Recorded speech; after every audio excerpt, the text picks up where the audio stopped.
पान वाले को चूना। एक बार बादशाह अकबर को पान खाने की तलब हुई। उन्होंने अपने एक ख़ास पान वाले को पान लगाने के लिए कहा। उसने पान बनाकर बादशाह को दे दिया। बादशाह ने चुपचाप पान खाया और उस पान वाले को अगले दिन आधा किलो चूना दरबार में लेकर आने को कहा। वह नहीं जानता था कि बादशाह ने उसे ऐसा क्यों कहा। वह चुपचाप चूना लेने बाज़ार चला गया। उसने दुकानदार से आधा किलो चूना मांगा।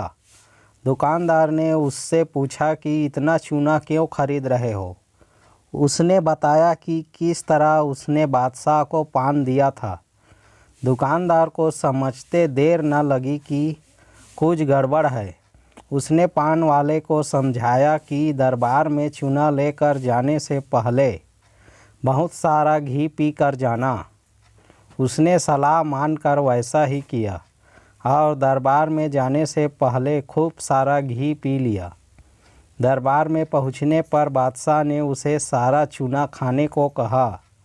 वह हैरान रह गया। उसे उम्मीद न थी कि बादशाह ने उसे चूना इसलिए मंगवाया था, लेकिन वह तो इसके लिए तैयार था, इसलिए उसने सारा चूना खा लिया। इसके बावजूद उसे कुछ नहीं हुआ तो बादशाह ने उससे कारण जानना चाहा। उसने अपनी और दुकानदार की बातचीत के बारे में बादशाह को बता दिया। अब बादशाह उस व्यक्ति से मिलने को उतावले हो रहे थे जिसने उनके मन की बात को पहले ही जान लिया था। बादशाह ने हुक्म दिया कि उस दुकानदार को अगले दिन दरबार में हाजिर किया जाए। अगले दिन उस दुकानदार को दरबार में लाया गया। बादशाह ने उससे पूछा कि वह उनके मन की बात को कैसे समझ गया।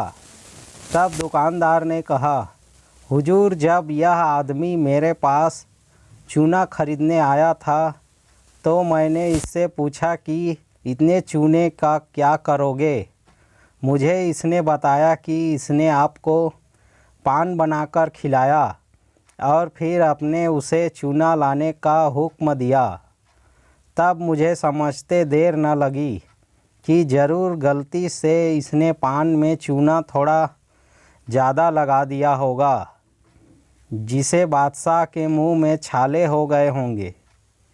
और इसी का एहसास करवाने के लिए आपने इसे चूना मंगवाया।